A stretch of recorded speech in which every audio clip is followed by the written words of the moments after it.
পরম করুণাময় অসীম দয়ালু আল্লাহর নামে শুরু করলাম। আল্লাহর পথে ফিরে আসা এক যুবতী আউলিয়ার জীবনী, এক হৃদয় কাঁপানো ইসলামী উপন্যাসধর্মী সত্যভিত্তিক কাহিনী। পাপের শহরে জন্ম নেওয়া এক সুন্দরী কন্যা। বাগদাদের এক ব্যস্ত শহরে জন্ম হয়েছিল এক কন্যা শিশুর। তার নাম রাখা হয়েছিল মারিয়াম বিনতে সালিম। তার বাবা ছিলেন ধনী ব্যবসায়ী, মা ছিলেন বিলাসী নারী। শৈশব থেকেই মারিয়াম বড় হচ্ছিল দুনিয়ার বিলাস, গান, সাজসজ্জা আর অহংকারের মাঝে।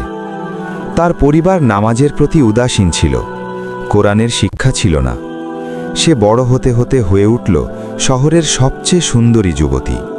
লোকেরা বলতো, এই মেয়ে যেন জান্নাত থেকে নেমে আসা হুর। কিন্তু বাস্তবে তার হৃদয় ছিল আল্লাহর থেকে অনেক দূরে। দুনিয়ার প্রেম, অহংকার ও শয়তানের ফাঁদ। মারিয়াম যুবতী হওয়ার পর তার জীবন আরও বদলে গেল।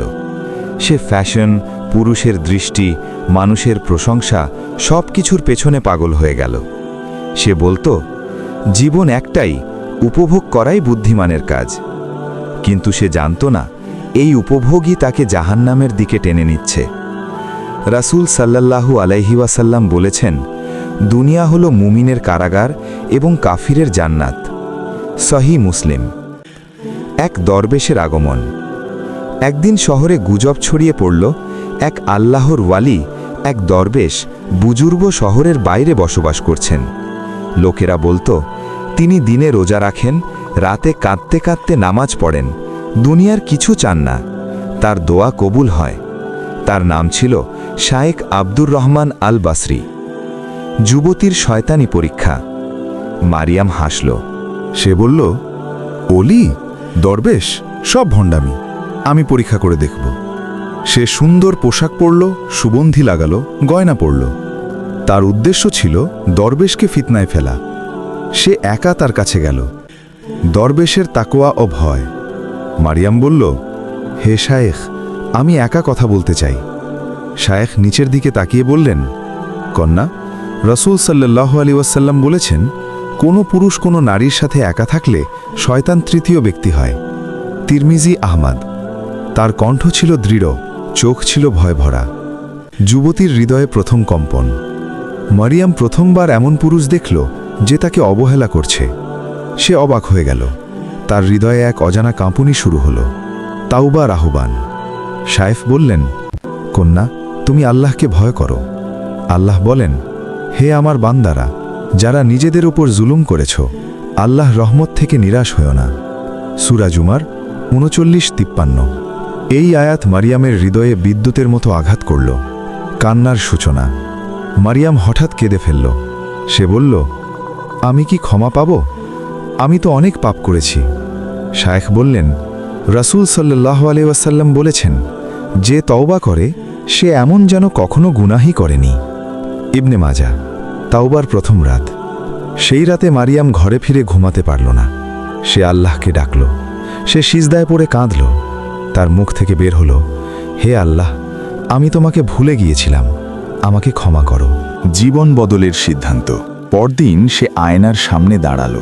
তার চোখে আর অহংকার ছিল না, ছিল ভয়, আশা ও তাওবার আলো। সে হিজাব পরল, সে নামাজ শুরু করল, সে কুরআন শিখতে লাগল।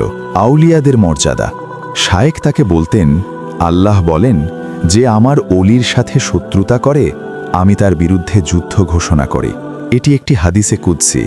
কঠিন পরীক্ষা। সমাজ তাকে নিয়ে হাসাহাসি করল, বন্ধুরা তাকে ছেড়ে দিল, পরিবার তাকে তিরস্কার করল। কিন্তু সে বলতো, মানুষ নয়, আমি আল্লাহকে খুশি করতে চাই। আউলিয়া হওয়ার পথে। বছরের পর বছর সে ইবাদতে ডুবে গেল। সে রাতে তাহাজ্জুদ পড়ত, সে দরিদ্রদের সাহায্য করত। লোকেরা বলতো, এই মেয়েটির মুখে নূর দেখা যায়। মৃত্যুর আগমনের স্বপ্ন। এক রাতে এসে স্বপ্ন দেখল, সে জান্নাতের বাগানে হাঁটছে। এক ফেরেশতা বলছে, হে শান্ত আত্মা, তোমার রবের দিকে ফিরে এসো। এটি আয়াত সূরা ফাজর ২৭। শেষ মুহূর্ত। মৃত্যুর সময় সে বলল, আল্লাহ, আমি তোমাকে ভালোবাসি। রাসূল সাল্লাল্লাহু আলাইহি ওয়াসাল্লাম বলেছেন, মানুষ যাকে ভালোবাসে কিয়ামতে সে তার সাথেই থাকবে। এটি সাহি বুখারী ও সাহি মুসলিমের একটি হাদিস। উপসংহার: এক পাপী থেকে আউলিয়া। মারিয়াম দুনিয়ায় পরিচিত ছিল পাপী যুবতী হিসাবে, কিন্তু আখিরাতে সে আল্লাহর ওলি হিসাবে উঠবে। নতুন জীবনের শুরু। মারিয়াম যখন তাওবা করল, তখন তার জীবনের প্রতিটি মুহূর্ত পাল্টে গেল। আগে সে সকাল উঠত সাজগোজের জন্য, এখন উঠত ফজরের নামাজের জন্য। তার ঘরের দেয়ালে ঝোলানো ছিল আয়াতের লেখা, নিশ্চয় নামাজ অশ্লীলতা ও মন্দ কাজ থেকে বিরত রাখে। সূরা আনকাবুত 29:45। প্রতিদিন সে কাঁদতে কাঁদতে বলতো, হে আল্লাহ, তুমি আমাকে পথ দেখিয়েছ, আমি আর ফিরে যাব না। শায়েখের কাছে ইলম শিক্ষা। মারিয়াম শায়েখ আব্দুর রহমানের কাছে কুরআন ও হাদিস শেখা শুরু করল। সে প্রশ্ন করত, হে শায়েখ, আল্লাহ কাকে বেশি ভালোবাসেন? শায়েখ বলতেন, আল্লাহ বলেন, নিশ্চয়ই আল্লাহ মুত্তাকিদের ভালোবাসেন। সূরা আলে ইমরান 3:76। সমাজের কঠিন বিদ্রূপ, কিন্তু সমাজ তাকে সহজে গ্রহণ করল না। তার পুরনো বন্ধুরা বলতো, এই মারিয়াম তো আগে আমাদের সাথে নাচত, এখন সে দরবেশ হয়েছে। তার আত্মীয়রা বলতো, এটা পাগল হয়ে গেছে। কিন্তু মারিয়াম বলতো, মানুষ আমাকে ছাড়লেও আল্লাহ আমাকে গ্রহণ করেছেন। পরিবারের বিরোধিতা। তার বাবা একদিন রাগ করে বলল, এই হিজাব খুলে ফেলো, তুমি আমাদের সম্মান নষ্ট করছো। মারিয়াম কাঁদল, কিন্তু বলল, বাবা, আল্লাহর কাছে জবাব দিতে হবে, মানুষের কাছে নয়। রাসূল সাল্লাল্লাহু আলাইহি ওয়াসাল্লাম বলেছেন, সৃষ্টিকর্তার অবাধ্যতায় কোনো সৃষ্টির আনুগত্য নেই। আহমদ। রাতের কান্না। প্রতি রাতে সে তাহাজ্জুদ পড়ত। সে সিজদায় পড়ে বলতো, হে আল্লাহ, আমি তোমাকে ভালোবাসি, তুমি কি আমাকে ভালোবাসো? এক রাতে সে কুরআনের আয়াত পড়ল, আল্লাহ তাদের ভালোবাসেন এবং তারাও আল্লাহকে ভালোবাসে। সূরা মায়েদা 5:54। সে কান্নায় ভেঙে পড়ে। দরিদ্রদের বন্ধু। মারিয়াম তার সম্পদ দরিদ্রদের মাঝে বিতরণ করতে লাগল। সে বলতো, দুনিয়া আমার নয়, জান্নাত আমার লক্ষ্য। রাসূল সাল্লাল্লাহু আলাইহি ওয়াসাল্লাম বলেছেন, সদকা সম্পদ কমায় না। মুসলিম। শয়তানের বড় আক্রমণ। একদিন শয়তান তার হৃদয়ে কুমন্ত্রণা দিল, আগের জীবন কত সুন্দর ছিল, আবার ফিরে যাও। কিন্তু সে বলল, আউযু বিল্লাহি মিনাশ শাইতানির রাজিম। আউলিয়ার পথে পরীক্ষা। শায়েখ বললেন, কন্যা, আল্লাহ তার প্রিয় বান্দাদের পরীক্ষা করেন।